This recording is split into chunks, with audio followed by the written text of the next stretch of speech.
Kazuhiro is a loser salaryman with the ability to have realistic isekai dreams every time he sleeps. However, his boring life takes a turn when he accidentally brings back a baddie elf from the fantasy world. Now, she will have to live with him while he tries everything to rizz her up. The day this happened, Kazuhiro got home from his boring office job and immediately went to turn in for the night. As soon as he drifted off, he woke up in a forest. Apparently, since he was a kid, every time he sleeps, he has realistic dreams of living in an isekai. That particular day, while he was cleaning up by the river, a baddie elf named Marie walked up looking for him. After they chatted for a bit, he invited her to explore the nearby ruins. Marie refused his bad date idea at first, but when he promised to share his lunch with her, the foodie in her folded. In their way, Marie mentions that they will never know what happened to the ancient city to end up as a ruin. But Kazuhiro didn't care about the mystery, saying all he cares about was to share his days with her, making her blush before such a rizz. Soon they arrived at the ruins, and while exploring the vivid part of the old city, they found a passage to an unexplored zone. The room was so dark that Marie cast a night vision spell on Kazuhiro. Almost immediately, he spotted a sleeping dragon and became amazed, but Marie warned him to be careful,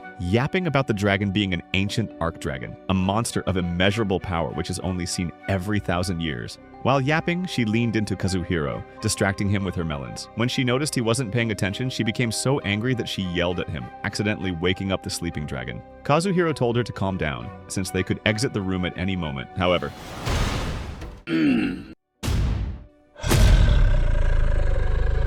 the dragon quickly rose up and unleashed high magic flames on Kazuhiro and Marie, who were gripping each other tightly. The next moment, Kazuhiro woke up in his bed, reminiscing how every time he dies in his dreams, he wakes up into a new day. However, there was something very different this time, since he woke up with a plotless Marie sleeping in his bed. Nice. He immediately freaked out, realizing that maybe his isekai dreams were never dreams. When Marie finally woke up, she looked at Kazuhiro in confusion because he looked different. But then she suddenly realized that she was in her full birthday suit, so she began screaming and cursing him out for staring at her goods. Kazuhiro tried to defend himself, but Marie cut him off and shouted for him to get her clothes. He immediately rushed out to get her clothes, and when he returned home, he found Marie looking out the window. He was concerned about the shock she must be experiencing from being teleported to another world, but she soon started happily yapping about how well-developed and strange the city was. Kazuhiro decided to give her a city tour, so she hugged him in happiness. Eventually, she rushed off to dress up, giving Kazuhiro some time to think things over. In the end, he concluded that the supposedly dream world was probably another reality,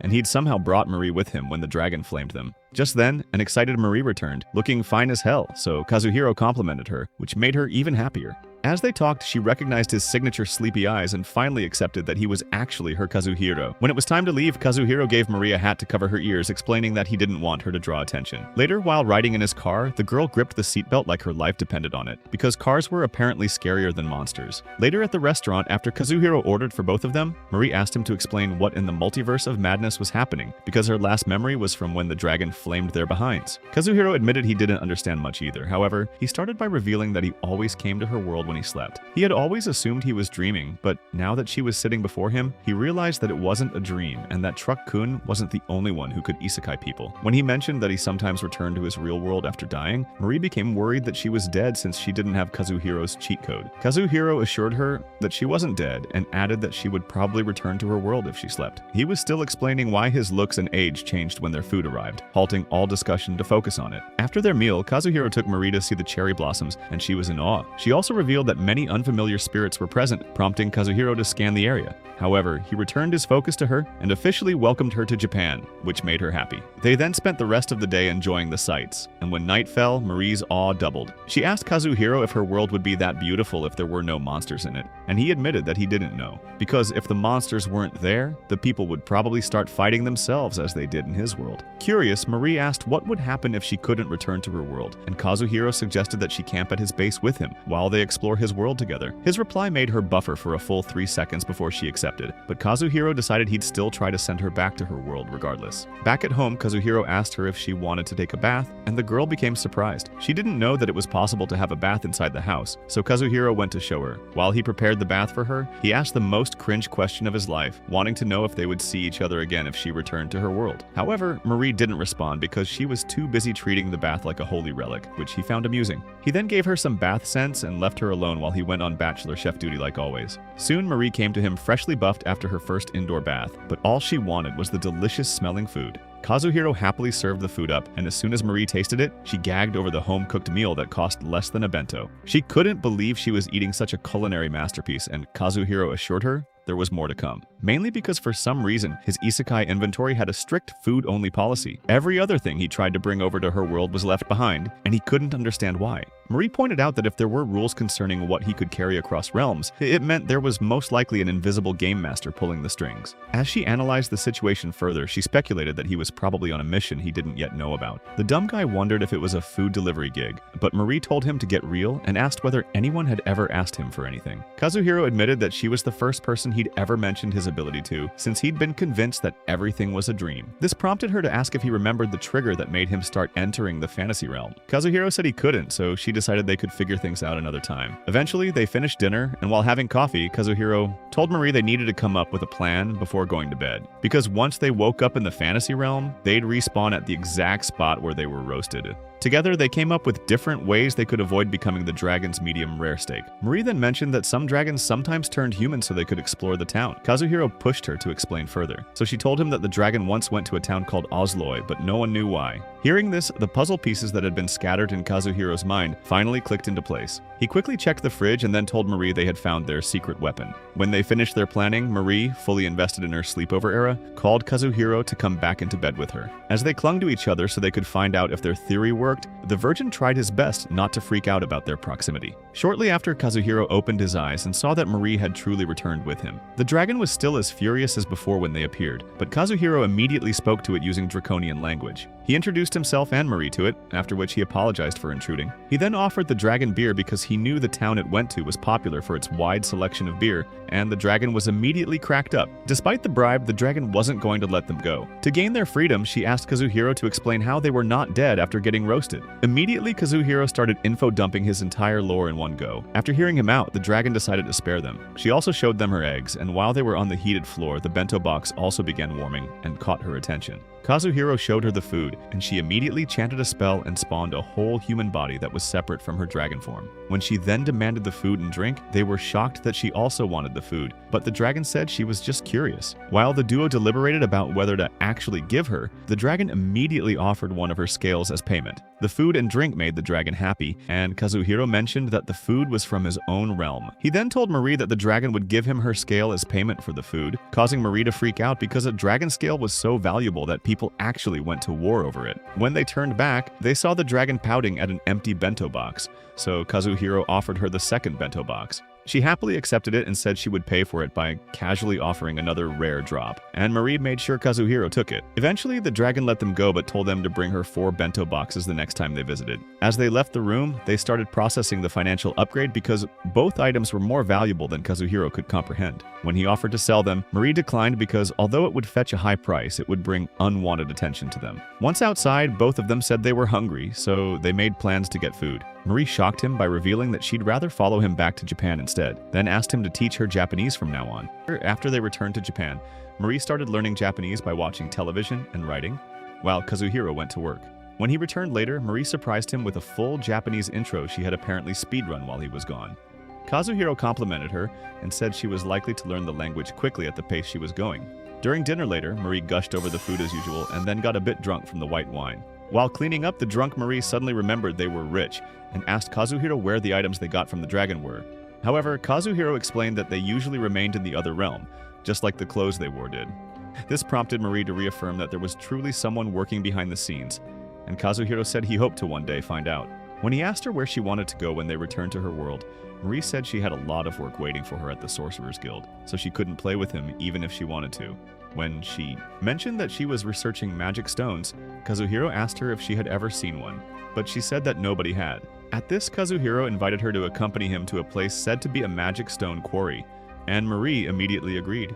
They then went to bed, and as they cuddled strictly for interdimensional travel purposes, Kazuhiro stared at Marie. Before he drifted off, the Virgin kept wondering about the possibilities of her staying with him for a long while. When they woke up in the other world, Kazuhiro began leading Marie to the magic stone quarry, and when she realized where they were going, she panicked. The place was across the country, and it was a week-long trek she had not signed up for. However, Kazuhiro calmed her down and reassured her, because he had a long-distance travel skill that could shorten the distance.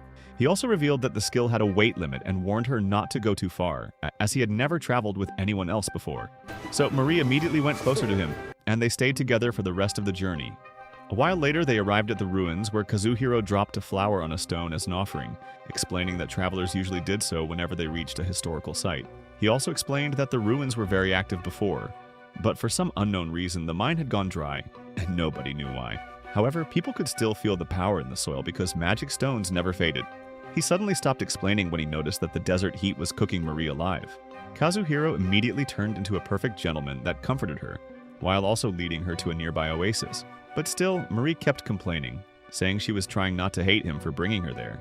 Kazuhiro felt bad because he hadn't known she was so sensitive to heat, and he wondered whether she would make it through Japan's summer. Meanwhile, somewhere in a dark room, a sad catboy was chained up with a magic stone in his hands. Back outside, Marie and Kazuhiro saw some old abandoned structures on the mountain, which made Marie ask Kazuhiro if he was sure they'd find magic stones. He admitted that no one had found any magic stones in a while, but he hoped they would find something and suggested they spend a few nights exploring the ruins. Marie immediately declined because of the heat, and Kazuhiro couldn't blame her. Soon, they arrived at the oasis, and Marie's survival meter began refilling, so they decided to have lunch there. While they ate, Marie complimented Kazuhiro's train skill, and she asked him what other skills he had. He offered to show her his status screen, but asked that she show him hers in return. When they showed their screens, Marie was shocked to see that his level was higher than any she had ever seen. She then explained that hers wasn't high because she was learning 2 things at once, making it harder to level up. Despite this, Kazuhiro noted, although her level was low, her title alone was rare enough to flex, since she was one of the only appointed spirit sorcerers. Marie, on the other hand, noticed the illusory swordsman skill on his screen and asked what it meant.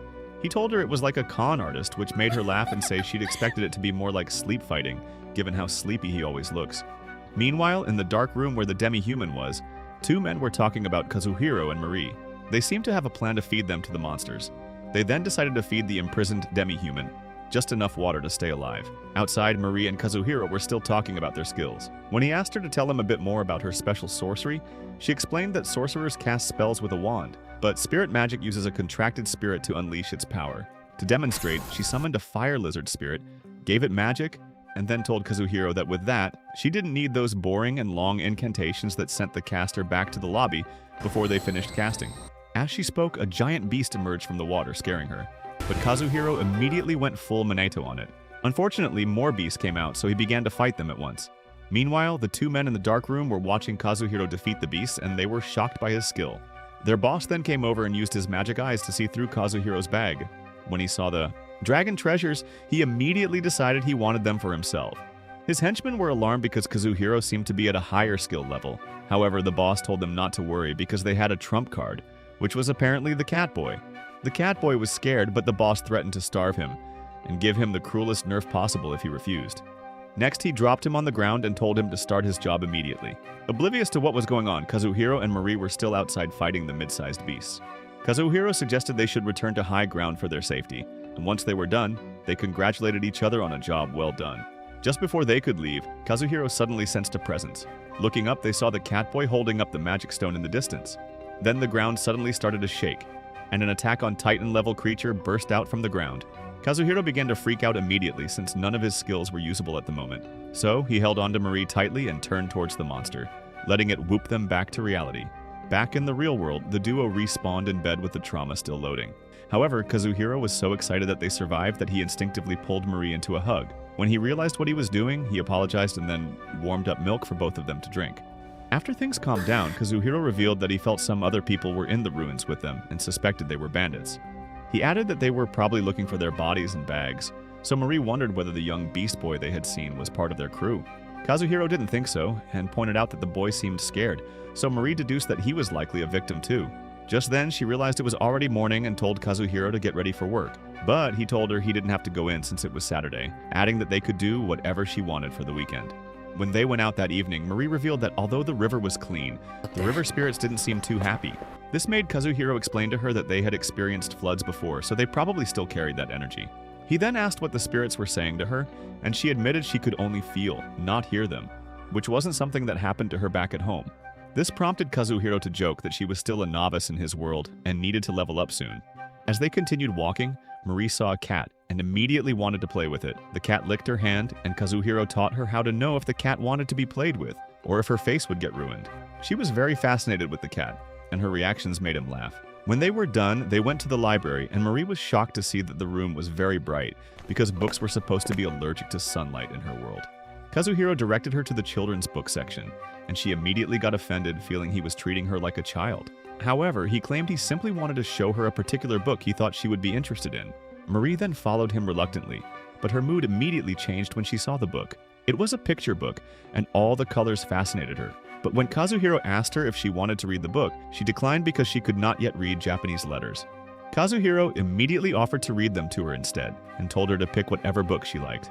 He sat patiently and watched her pick up books, and when she was done, they went to the counter to check them out. Kazuhiro recognized the nerdy librarian, so he introduced Marie as a relative from abroad. The librarian also introduced herself as Ichijo, and when she asked Marie for her name, Kazuhiro saw it as the perfect opportunity for Marie to practice her Japanese. Marie tried her best, and Ichijo replied with a chan at the end of her name, which confused her. Kazuhiro explained to Marie that the addition is used to respond to someone younger and cute, and when she replied to Ichijo, the cuteness suddenly felt like an overload. Kazuhiro agreed with her that Marie was very adorable, and Ichijo suddenly accused him of soiling her innocence. He was appalled that she would even think that, but she kept on twisting his words until he admitted that he would never hurt her because he didn't want her to hate him. His words finally satisfied her, and when he submitted his new address, she was shocked to find out that he lived in the same building as her. She then invited them to lunch at her place sometime, and when they immediately agreed, she admitted she honestly just wanted to get closer to Marie. Mara was honored, and Kazuhiro was happy that she'd got to make a new friend. Later at home, Kazuhiro was cleaning up when Marie approached him with an anime disc she had found. Since she was a bit confused about it, he helped her turn it on and explained what animation was. When the food was ready, he brought it to her so they could eat while watching, and Marie said she wanted to restart the show so he could explain it to her as they watched. Kazuhiro turned off the lights and told her it was a part of the full movie experience. And as they watched, he pointed out how his grandfather's house looked a bit like the one on screen. Marie was excited, and she said she would love to see the place if it truly looked like that. Kazuhiro was also going to have a few days off work soon, so he offered to take Marie there, and she accepted immediately. They continued watching the movie together, and when it was done, Marie immediately pounced on him in joy while she went on about how she couldn't wait to watch more. Kazuhiro told her she'd be able to watch more and enjoy more things if he learned more Japanese, and she leaned in closer to ask if she could watch it again from the start. Her sudden closeness left Kazuhiro flustered, so he decided to give up the plot-making opportunity and ran to the kitchen to start making their dinner. While he was doing that, he suddenly felt a tremor. He was shocked that there was no news about it online, but just as he decided to push it aside, Marie came out of the room and grabbed him in her full birthday suit. Kazuhiro tried his best to explain to her while avoiding looking at her, and he begged her to put something on. When Marie realized her position, she shouted at him to close his eyes before running into the room to put on her clothes.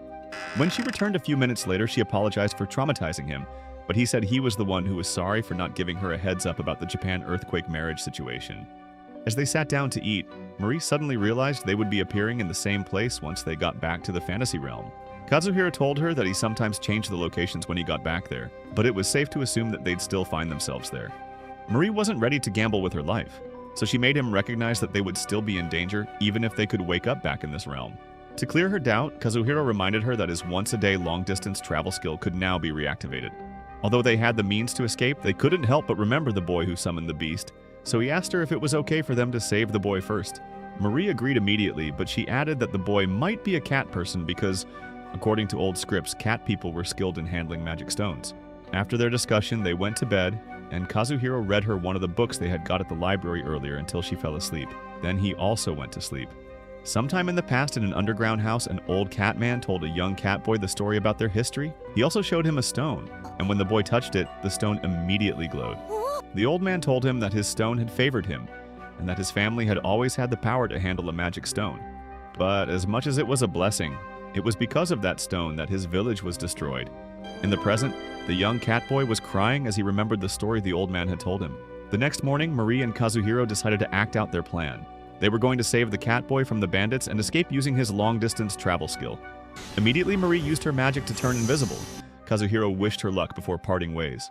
Using his skill, Kazuhiro found his way to one of the buildings and checked around to see if he could sense the cat boy. While doing that, he recalled the plan that they had made in Japan. They had decided that they would first find where the boy was being held, but right before that, they must find the bandits because they knew that the bandits would make the boy summon another beast if they didn't find them first. Back in the ruins, Kazuhiro was looking for the bandits, and as soon as he saw them, he told Marie. She confirmed that she was ready and that she had 10 fire lizards ready to attack. Although she doubted their plan for a while, Kazuhiro assured her they would be fine, and she began distracting the bandits immediately. Kazuhiro kept looking for the boy, and as soon as he saw the beast, he informed Marie that the monster was on its way. Marie continued fighting the monster while Kazuhiro watched from afar, praising her even though she could not hear him. He said her skill was stronger than he expected, which was a good thing. Then he remembered her mana was not strong enough to last for long, so he decided to hurry up and meet the boy. Meanwhile, the boy was begging for someone to save him, but when Kazuhiro showed up beside him, he became scared and thought he had come to seek revenge because he was human. Looking at the chains, Kazuhiro assured the boy in his language that he wasn't an op, which shocked him. Kazuhiro then asked him what had happened to him, and the boy told him he came from a weak tribe and had lived in hiding with his grandfather because they believed humans would hurt them if they were caught. Sadly, the humans actually came one day and captured him after nerfing his grandfather. After his explanation, the boy begged Kazuhiro to save him because he was tired and hated summoning monsters to hurt people. Suddenly, the bandits, including their leader, came over and recognized Kazuhiro from the day before. The leader was able to reveal Kazuhiro's trump card and said he finally figured out how they escaped the day before. However, Kazuhiro ignored him and demanded that he remove the boy's shackles immediately. Amused, the bandit agreed to free the boy only if Kazuhiro handed over his bag of valuables.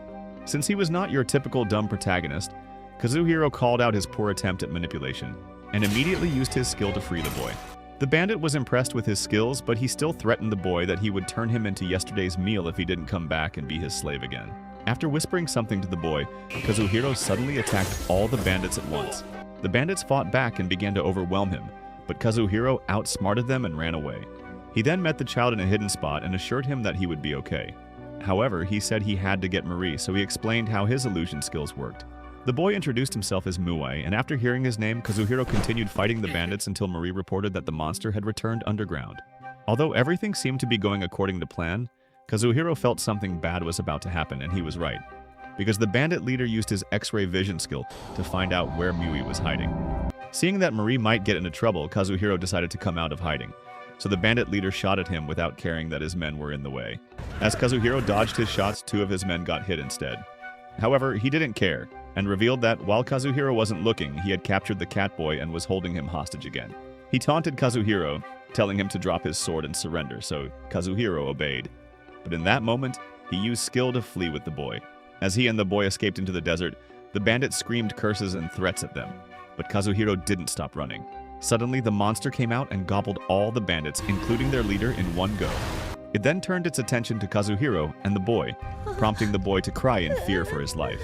Although Kazuhiro knew he could let the monster kill him and return to Japan, he was worried about Marie, so he decided that he would not choose the easy way out. As he geared up to fight the monster, he noticed that it was just staring at them quietly. Confused, Kazuhiro wondered aloud whether the monster was looking for something, and it clicked with the catboy that his grandfather had once told him about an old legend about the monster. The story said that if they dug up the stone the monster was protecting, it would rise to defend it, and since the day his ancestors dug it up, they had been living their lives in secret.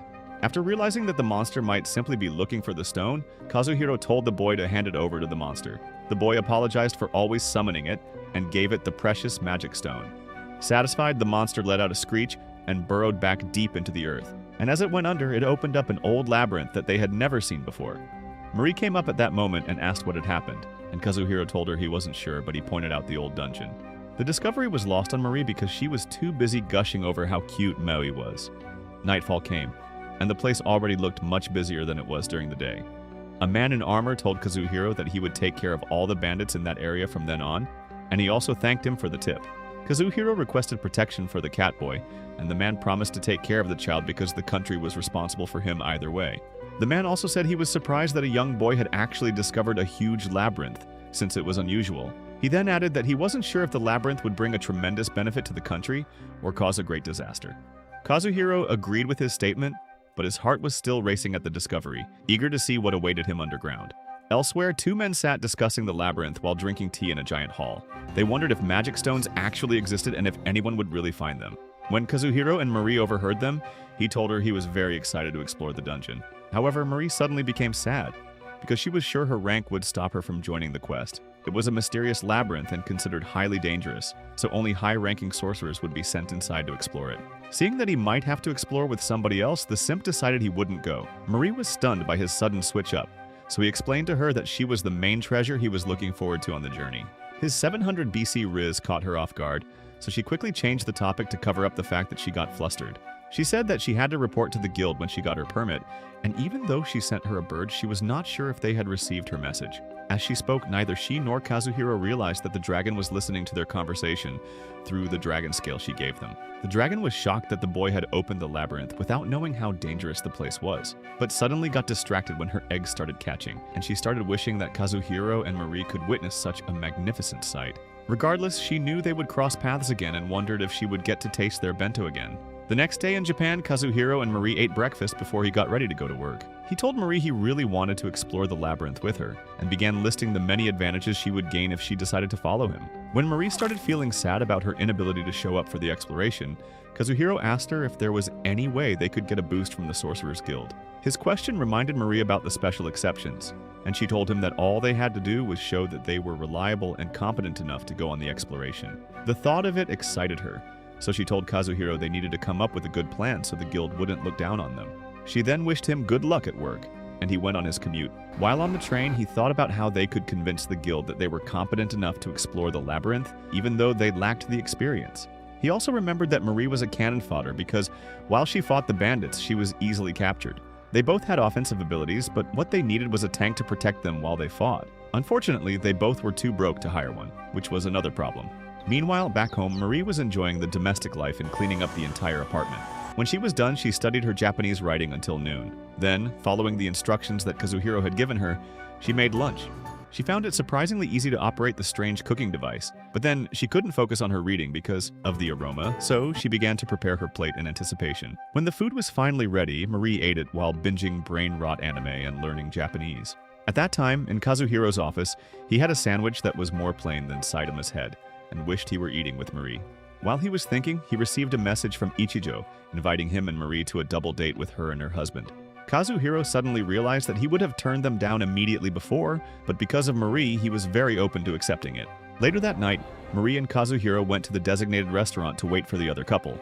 While waiting, Marie tasted the coffee and didn't like it at first, but after Kazuhiro added sugar and milk, she was very excited to find it was sweet. Kazuhiro laughed at her reaction, and it bothered Marie because she wasn't sure whether he was making fun of her. Hearing that, he immediately cooked up a smooth response and told her he was falling for her. Marie got so flustered that she kicked him, and Ichijo and her plain Jane husband, Toru, finally arrived, saving them from themselves. Marie tried to greet him in Japanese, and when they both fawned over it, she thought she had said something wrong. Kazuhiro told her that she spoke just fine, and Toru said that he had booked a place for them somewhere else. He then took them to a French restaurant, and Kazuhiro explained to Marie how France was different from Japan. Once they settled, Toru said that everything they ate at the restaurant was on him, and didn't accept any protests. The first round came, and Marie made it known that she could also sell her body parts for food if it came to it. They finally got to the main meal, and Marie was sure they wanted her to lose her healthy relationship with food. She and Kazuhiro bickered for a bit, and it was weird enough to make Toru ask if they were truly not dating. Kazuhiro immediately shut down that server while totally not blushing. After the dinner, they stayed back for a bit of chit-chat. They commended Marie on leveling up in her Japanese journey, and she told them she was learning through anime. She told Ichijo her current watch, and when she saw they had the same taste, she immediately wanted to have her to herself. Kazuhiro also mentioned that they were going to see his grandfather on the next holiday, just so Marie could enjoy the views, and he asked for recommendations in the area. Toru, ever so reliable, told them to check out his friend's hot spring in Chichibu. Then he offered to make a reservation for both of them. When everything was over, the group went outside, and Toru thanked Kazuhiro because he apparently hadn't seen his wife that happy in a while. Ichijo then asked Marie to come over for some anime and chill, but even though Kazuhiro was a bit worried about her safety, he agreed because he knew it would be good for Marie. When Marie asked him why he was being overprotective, even though no monsters were lurking around, he reminded her that human beings were actually scarier than monsters. On their way home, Marie told Kazuhiro she had been scared to eat with strangers before, and that he was the only person she had felt safe with in both realms. She then said she was glad now that she dared to accept Ichijo's invitation, and that it was all thanks to Kazuhiro. Kazuhiro told her he felt more grateful to her, and added that his world had changed a lot since she entered his life. He even stretched it further, adding that he now saw everything differently and that he was grateful she had come to Japan. Both of them got flustered after his statement, but they still had enough courage left to hold hands tightly. While still walking, Kazuhiro suddenly remembered the Labyrinth exploration, and he told her he thought it was best for her to sit it out until she actually buffed up her stats. This made Marie tease him about his overprotective personality, and they spent the rest of their walk arguing whether to start calling him her zaddy. Later in the other world, the local government had assembled every adventurer in the region who was not afraid of getting sent to the Shadow Realm in the newly discovered Labyrinth beneath the Uja Peak ruins. They revealed that they were still assessing the dungeon but had already set the difficulty to very high, with the possibility of it going higher. Kazuhiro even added that people were probably celebrating the Labyrinth's difficulty because it meant more profit for them. After the meeting, people stayed behind to conduct some pre-raid reconnaissance, and Marie was shocked to learn that Kazuhiro wanted to eavesdrop rather than talk to people. She realized he was shy and said that since she had spoken to a stranger in Japan, he also had to speak to one in the other realm. Suddenly, they realized how close they were and had another one of their Toradora moments before Marie quickly pulled him to talk to a veteran adventurer named Aja. The man immediately started aura farming and told them that he saw that half of their souls weren't in the mortal realm. He was spot on, but he laughed it off like it was a joke. Kazuhiro answered his questions, and Aja immediately asked Marie whether it was hard to live with someone whose mind was older than his body. Marie declined instantly and immediately showered praise on Kazuhiro's name. While the old man laughed, Kazuhiro immediately told Marie that the question wasn't really a question, and she honestly didn't have to answer it. She was confused about why, but the conversation quickly turned to the mystery of the magic stones. Aja told them that, based on the sparse recollection of the history of magic stones, it seemed like someone was literally wiping them off the face of the earth. After giving them a moment to decide if they were going on that side quest, he wished them good luck in the coming expedition. Looking up, Aja called Hakam and asked him to give the duo something. Hakam came over and introduced himself as the general commander of the Labyrinth search, and then gave them an investigation permit. This was a major step forward, but Marie still needed to clear a second gate check from the Sorcerer's Guild before she could actually go into the Labyrinth, because without the Guild's approval, she was basically holding an access key that didn't unlock anything. Aja suddenly changed the conversation and told Hakam that even though the duo looked like children, they were living together like adults. The entire hall was apparently listening in on their conversation, and they all reacted like an anime fan base that just got a canon ship confirmation. Teasing dropped in from every angle, and every adventurer in the vicinity suddenly became a relationship expert with an opinion. Kazuhiro and Marie were so embarrassed that they looked like they wanted the desert to swallow them whole. Still, instead of denying the relationship allegations, their only defense was that they had only held hands. They then begged for their permit and escaped the fandom group chat before they fainted from the overwhelming commentary. Once outside, Kazuhiro mentioned that Hakam had given them a side quest, and Marie was appalled at the idea of walking because of the heat. On their way, they came across a shop with beautiful clothing, and Kazuhiro convinced her to try some on so she wouldn't die of heat stroke. When he was done fawning over Marie's new attire, they went on to the location Hakam gave them and met Maiwi there. Hakam apparently needed a translator, and after having a short chat, they went straight to business. The authorities had apparently found a magic stone and wanted to know whether it was real. Marie told Mui to appraise it, and Mui refined it instead and told them that it was real. Overjoyed, Hakam told them to help Mui with his language studies, and then he ran off to tell the authorities his findings. Moving on, they decided to have lunch first, and Marie insisted on feeding him before digging in first. When they finished eating, Marie immediately took charge of the education and physically insisted that Mui needed to embrace his cat origins and end every sentence with Nyan. He finally gave in, and Marie let him go with joy. Kazuhiro then presented their dragon items and asked him to appraise them. Mui admitted he didn't understand how his appraisal power fully worked, but he was sure he couldn't refine the items. He added that the items were still connected to their source, and Marie suddenly noticed that their light was dimming. She was scared that something had happened to the Arc Dragon, and Kazuhiro realized the items were responding to their words. He called out to the dragon and asked her if something was wrong, and after she reacted, they both decided they needed to check in on her immediately. Back at the Sorcerer's Council, an official announced that they would appoint a representative since Marie was not of sufficient rank. A visibly lunatic man volunteered and said he was the only one with the power actually to go into the dungeon, but a well-spoken woman shut down his antics quickly. She called out his devious actions and stated that the only reason no one else would want to go on the expedition was that they were threatened. She then proposed leaving the search to Marie, but the man said she was biased because Marie was her disciple. The fashion-blind man made it clear that Marie would get sent to the lobby if she went, but Ludri told him that Marie's time was coming soon. They agreed to continue the discussion when Marie returned, and the man was angry that they hadn't sent him out immediately. He wondered how exactly Marie found the labyrinth so far away, and he told his disciple they needed to keep an eye on Marie and the boy with her. While this was happening, Marie and Kazuhiro had already made it back to the labyrinth, and they were being escorted back to the dragon by the buff lizard man. They thanked him for his help, but he told them it was the dragon who sent them. He warned them to never get caught in her wrath before running away and leaving them at her doorstep. Getting into the cave, they were shocked to find that the eggs had already hatched. The dragon ignored their well wishes, conjured her human form, and told them to hand over what they were meant to bring immediately. Kazuhiro explained that they had just eaten their lunch, so they had nothing left for her, and the dragon immediately burst into tears. She complained about the trials of motherhood and said she was running on energy reserves she couldn't afford, right before she asked why her husband wasn't yet back from getting milk. The dragon said she was going to attack a human village to vent out her frustration, and Kazuhiro panicked under the weight of all the emotions and immediately invited her to join them on a hot spring trip in Japan. While the dragon was celebrating her absolute win, Marie was devastated, and she told him she won't tolerate anything he decides on his own again. In response, Kazuhiro promised to speak to her before making major decisions. Then he asked what time the guild usually closes. Marie realized how late they were, so they ran to the Sorcerer's Guild, where she was busy with back-to-back reports and a stack of assignments. They couldn't spend much time together anymore because he also went to work when they were in Japan, and their exploring time in the fantasy realm had now turned into Marie's work time. When the weekend of rest finally came, they excitedly went to pick up the dragon from her lair. As they walked inside the ruins, they were too occupied with their excitement to notice that the green-haired man from the council was spying on them from a corner with a mischievous grin. He and his assistant followed Marie and Kazuhiro until they reached the guardian statues, which the assistant recognized as deadly weapons. After using his oracle skill as a binocular to see exactly where they went, they were terrified to see that it was a dragon's lair. Suddenly, the two statues came to life and stomped towards the two intruders. The assistant quickly recited the escape spell, and they managed to escape. In the dungeon, the dragon suddenly got up and looked towards the door. When Kazuhiro asked what was wrong, she said that it was just bugs. They then continued their preparations to catch the bedtime train to Japan, and the dragon was very excited about it. Meanwhile, outside the ruins, the green-haired man was recovering from his brush with death. He wondered exactly who Kazuhiro was because he was very sure they were in a lair with an arc dragon, despite how dangerous it was known to be.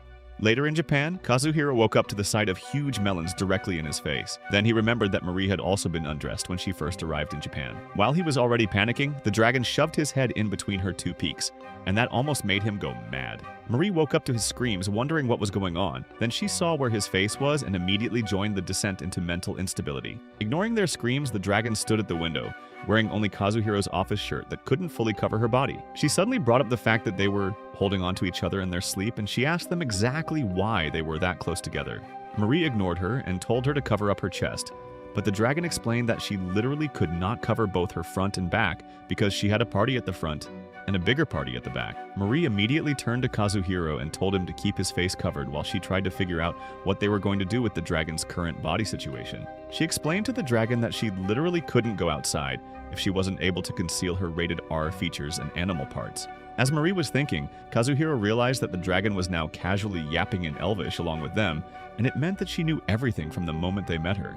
The dragon defended herself by saying they started talking to her first. Then she dismissed their complaints and said she would finally do something about her lack of clothing. She started glowing, and Marie was shocked, but when Kazuhiro wanted to see what was going on, she told him to keep his eyes covered since the dragon was still in her birthday suit. A dress suddenly appeared on her body, and she explained that her clothes were actually magic particles and closer to pure energy, so they could be transformed into any type of clothing she wished.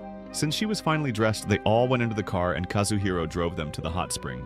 On their way to the place, the dragon told them the car ride felt a bit slow, but she was still having fun looking outside the window. She then finally introduced herself and told them to call her Ridra instead of Dragon Lady Sama. Still on the way, Kazuhiro told Marie to bring out the food he had packed and share a bit with Ridra. After tasting the food, Ridra suddenly grabbed the rest and claimed it all for herself. They arrived at their destination, and Ridra was very excited to go into the hot springs. Kazuhiro told her to wait for a bit so Marie could cover her elf ears. Ridra suddenly placed earrings from her dragon essence on Marie's ears to hide them. She explained the mechanics of the spell to her, and Marie was excited to finally not have to wear a hat.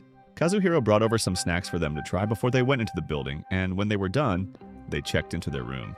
Marie was excited to see tatami floors because of her anime watching, and they all changed into their robes. Kazuhiro went to the male section while Marie and Ridra went into the female section. Marie told her that they had to wash up first, and Ridra covered her up because she had to show her ears during her washing. When they were done, they dipped into the hot water, and Ridra asked Marie if she had finally gotten permission to enter the dungeon. Marie was about to answer her when she suddenly realized that Ridra knowing about the permission meant she had been spying on them. Ridra immediately distracted Marie by telling her she couldn't believe that she hugged Kazuhiro to sleep every night. Marie threatened her that they would not take her to a hot spring again, but Ridra begged her, saying she could only hear them and would not have seen them even if they kissed. The idea of kissing Kazuhiro made Marie shy, and she said she wouldn't do it, then went underwater. Ridra immediately told her she understood, because she had seen Marie as a child, and Kazuhiro as less of a man. She then said she wanted a private room to talk more. and they went into a sauna. Marie immediately confronted her about what she said earlier because it sounded awful. However, Ridra explained that she knew they would one day hit, but for now, she didn't think they were both courageous enough. The conversation went deeper, and Marie explained that she didn't think Kazuhiro was attracted to her or even saw her as a woman. Hearing that, Ridra advised her to test him and see the results. Kazuhiro was already waiting outside when Marie got there, so he asked where Ridra was, and Marie told him she was still inside. She then thanked him for everything and took up the courage to kiss him on the forehead, just as Ridra had instructed her. The kiss left him very flustered, and Marie was visibly excited as she returned to the room. When they got there, they met Ridra already there, and she complained that they were starving her for no reason. Kazuhiro immediately ordered food, and it was so good that they all forgot their problems. Kazuhiro suggested that the girls enter their private spring to enjoy it once again before he left the room, so they would have space. Marie fell asleep because she was satisfied, but Ridra was very happy to be in the spring. Outside, Kazuhiro was sitting alone with his hand on his forehead while he replayed the kiss in his mind. On the way back from the hot spring, Kazuhiro could not help but stare at Marie as she slept. Ridra spoke up and told him it was nice to see that he was the one taking care of her, and not the other way around as usual. She then added that all he cared about these days was Marie. When he tried to deny it, Ridra pointed out that she had been waiting for them for so long yesterday, yet they let her wait. While he was still flustered, Ridra suddenly revealed that she had been waiting for them to invite her to accompany them to the dungeon. Kazuhiro was shocked and told her he wouldn't have thought to invite her because of how powerful she is to him. However, Ridra thought she was now an outcast, and she started crying from sadness. Kazuhiro soon parked at a rest stop, and while Marie was still sleeping in the car, he bought a drink for Ridra to appease her. As she drank it, she asked how she was caring for her children back in the nest. Ridra explained to him that all her bodies existed at the same time, and could remain in existence as long as she went back once in a while. He was still worried that something might happen to her kids if she went into the dungeon with them, but she told him there was nothing to worry about because she was literally stronger than they were. Ridra added that she also wanted to hang out with them and eat more bento boxes, so Kazuhiro officially asked her to join their team. She was very happy, but he suddenly remembered the promise he had made to Marie about making his own decisions. He cut her joy short and took back his offer pending his discussion with Marie, and it made Ridra sad again. They then returned to the fantasy realm and told Ridra to hide her tail and horns because they were going to the guild. Suddenly, the green-haired man appeared, and Marie recognized him as Sven, a notorious guild member known for his antics. She also told them to be careful since there was bad news circulating about him. When Kazuhiro asked him what he wanted, Sven immediately asked him where exactly they had disappeared to because he couldn't feel his presence for a while. His question made Kazuhiro realize that Sven was following them. Sven, ever so audacious, asked him if Ridra was the monster whose presence he felt earlier. Kazuhiro asked him what he was going to do with the information, and Sven told him he planned to torture them and have them for dinner afterwards.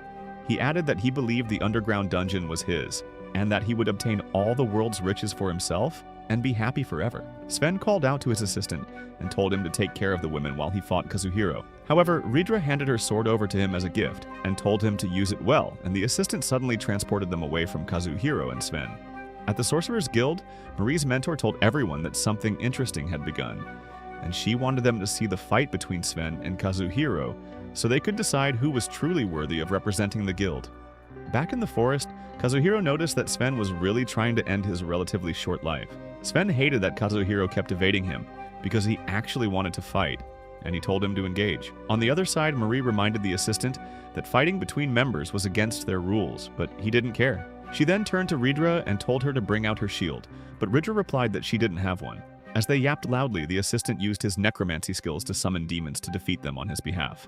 Ridra, tired of his antics, immediately brought out her full dragon form and ate all the demons in one go. She then stared the assistant into submission and told him to give up. Marie told her to go a bit easy on the poor girl, but the child had already given up. She fell to her knees in submission, and they won the fight. On the main fighting ground that was being watched by the sorcerers, Kazuhiro and Sven were still fighting. Kazuhiro kept taunting him, and he truly made him angry. Sven used his power to see through Kazuhiro's skills, and he suddenly started pummeling him, to the point that he was thrown into the river. Just then, Marie and Ridra appeared and mocked him for struggling to win. When they asked if he needed help, he told them he was fine. Then he went back to fight better because his bae was there. After aura farming for a moment, Kazuhiro revealed that he had been recording Sven's skills, and he turned the battlefield to his favor. Using his own skills, he beat Sven up, and it made Marie and Ridra happy. In the Sorcerer's Guild, everybody was happy to see that they actually took down Sven. The trio made their way there, and they were told the Master Sorcerer wanted to speak directly to them. The old man asked Marie why she wanted them as her partners, and she gave a cringeworthy speech about love, friendship, and other things that would make Naruto proud. Hearing her answer, he asked if she thought they were ever likely to betray her, and she said she trusted them enough. Satisfied, the old man told her that she had his permission to go to the dungeon with them on behalf of the council. Marie was shocked because she didn't expect it to be that quick, but she thanked him nonetheless. Marie's mentor suddenly came over, and Marie told her she was grateful for her help. Surprisingly, Ridra and the guildmaster began conversing as if they knew each other already. When they saw the confusion on her teammates' faces, she explained that they were old friends from times past. With the exploration finally decided, they went back to the desert city and stopped to visit the catboy first. He was very excited to see Marie, but when he saw Ridra, he immediately recognized her as a dragon and ran away in fear.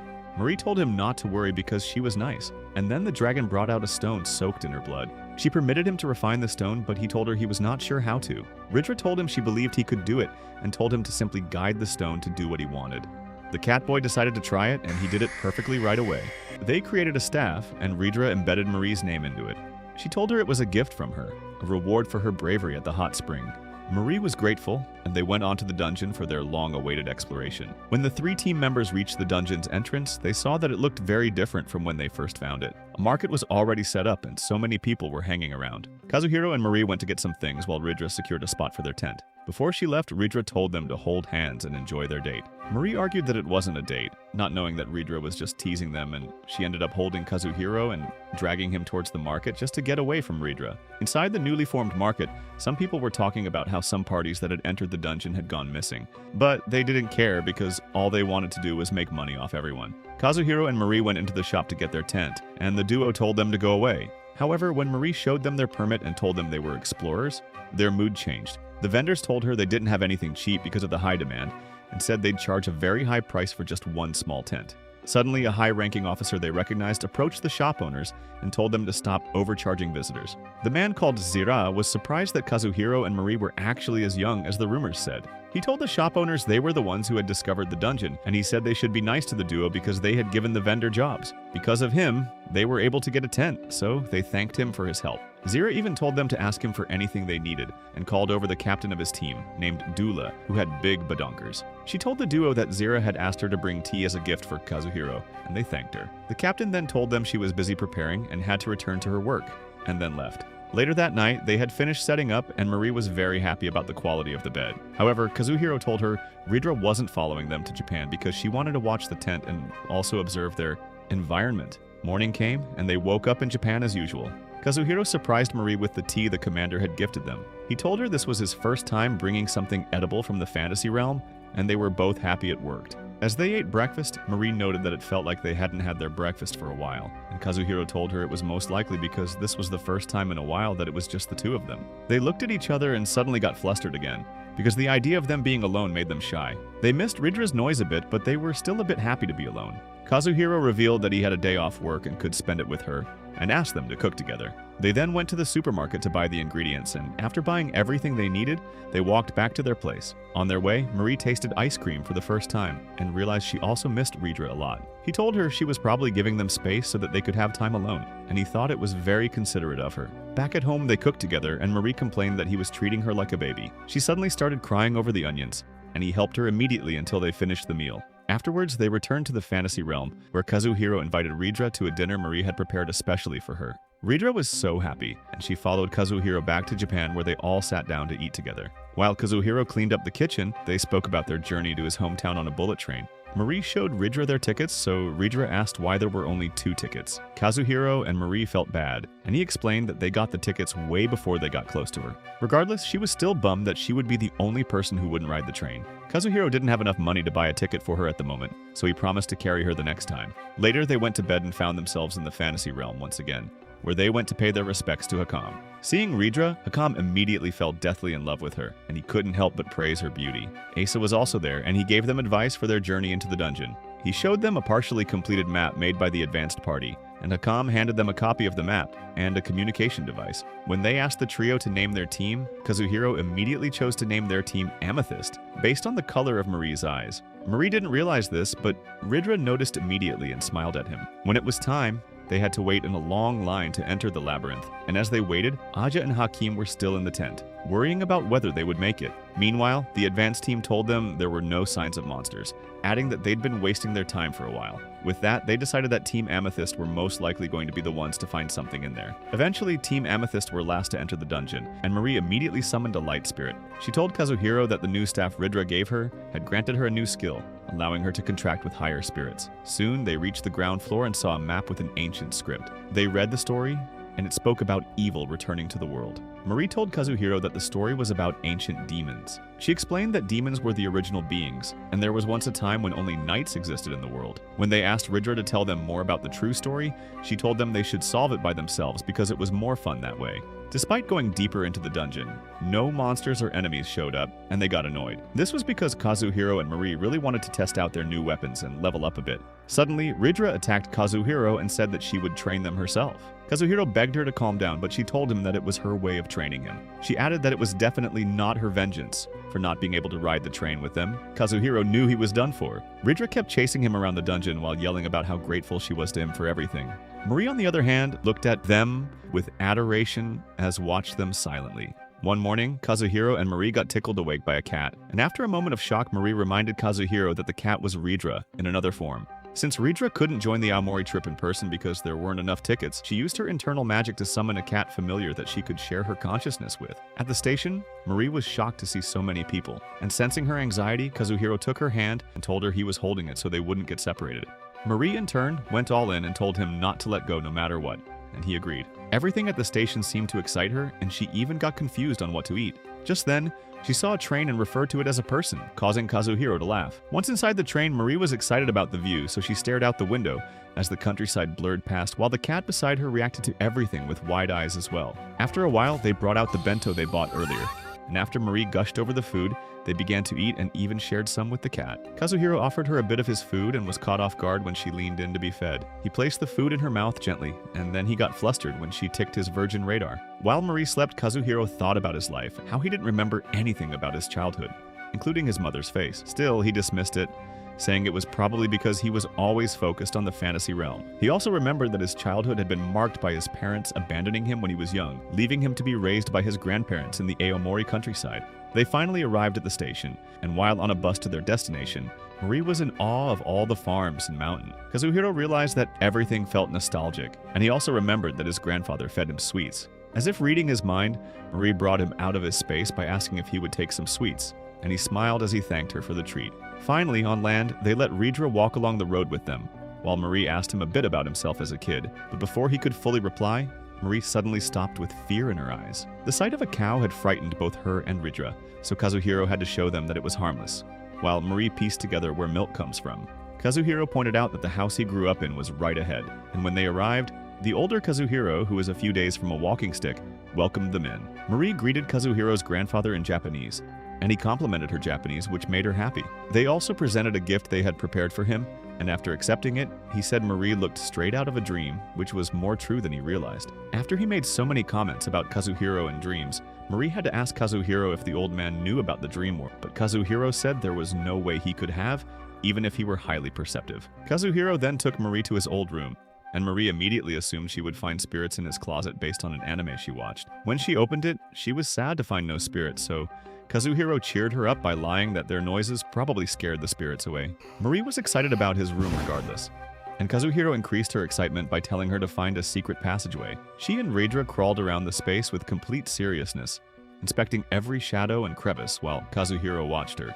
After being scared to death by a rat in the attic, Marie gave up searching for the passageway and the spirits for a while and went down to eat. At the table, the old man told them to eat to their fill and even gave them a drink. And while they were enjoying it, he added a gift to top off the moment. The box held a traditional hand-stitched purse that had been passed down for generations, and he offered it to Marie as a souvenir from Aomori. While cleaning up, Marie admitted she was a bit drunk, so Kazuhiro suggested they go for a walk afterwards to clear their heads under the moonlit sky. The path was a bit dark, and although Kazuhiro turned on his phone torch, it wasn't really enough to see far. So, without thinking, Marie managed to summon light spirits for the first time she came to Japan. Kazuhiro thanked her for the light and Marie thanked him for actually bringing her to his hometown. She then casually mentioned that although the old man seemed very smart, the way he kept messing up and calling him Kazuhiro instead of Kazuhiro was funny. Kazuhiro finally explained the name mistake to her, and she shouted at him for not correcting her, because even if it did not matter to him, it mattered a lot to her. She then began trying to pronounce his actual name, and it made him so flustered that he begged her to stop. When they returned to the house, the old man welcomed them in,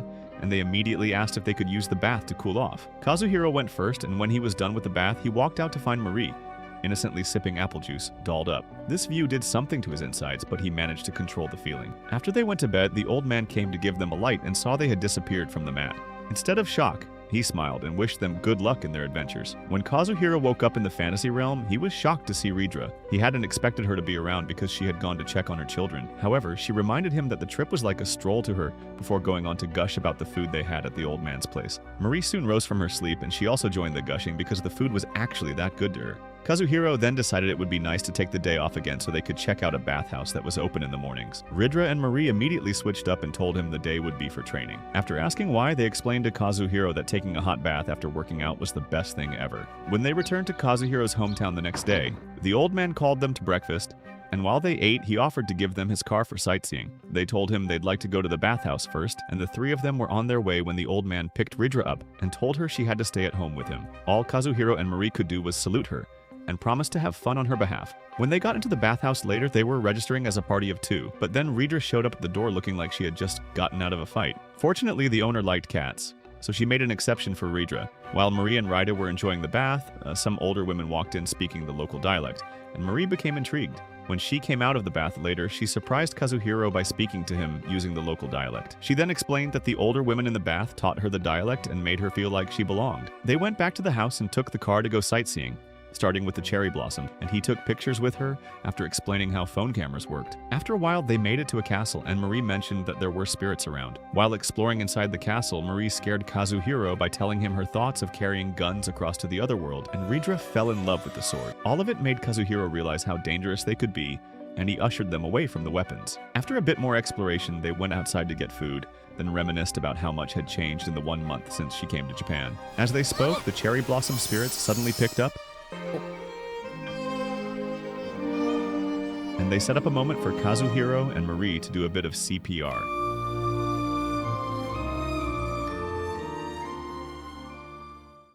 Back at the house, Kazuhiro was in the bathroom deep in thought when Marie showed up at the door to talk to him about their earlier activities, but she gave up and was about to run away. Kazuhiro stopped her and told her to continue, so she asked him if he had given anyone else CPR before, and he told her she was actually his first. She also admitted it was her first time, then ran away, leaving him to heat the water with his face. Marie went to clean up with the old man, and he shocked her by asking if something had happened between them. He also asked whether they were childhood friends, and Marie got flustered as she wondered how to explain it without mentioning the other world. The old man interrupted her train of thought and brought out a photo album showing her pictures of Kazuhiro from when he was a child. Kazuhiro looked very lonely as a child, and the old man mentioned that he never thought he'd actually see him smile. Marie was shocked by the differences between the former and present him, and the old man thanked her, adding that he believed she was the reason Kazuhiro had started smiling. While she was still taking everything in, the old man told her that she should not be afraid to show who she really is, and a cherry blossom spirit popped up, and her ears immediately went back to elf mode. He then added that being old has made him learn to accept many things as they are, and that he used to hear the stories from his dreams before Kazuhiro grew up. Marie cried and hugged him, and while they continued looking at the pictures, Kazuhiro passed and noticed that her ears were out, and immediately panicked. He tried to get her attention, and they laughed at Kazuhiro's panicked state, while he wondered why they were acting like he was the weird one. Their trip finally came to an end, and the old man saw them off at the station, telling Kazuhiro that he could take over his job later in life if he wanted to. On the train, Kazuhiro wondered how much his grandfather actually knew. When they got back to the city, they welcomed each other home before holding hands and walking back to his apartment, wondering exactly what they would eat. Do you think Kazuhiro will eventually take over his grandfather's place in Aomori and settle down there with Marie? Or are these two going to keep commuting between dimensions forever? If you got this far, comment "Welcome to Japan." Also, don't forget to check out the next video.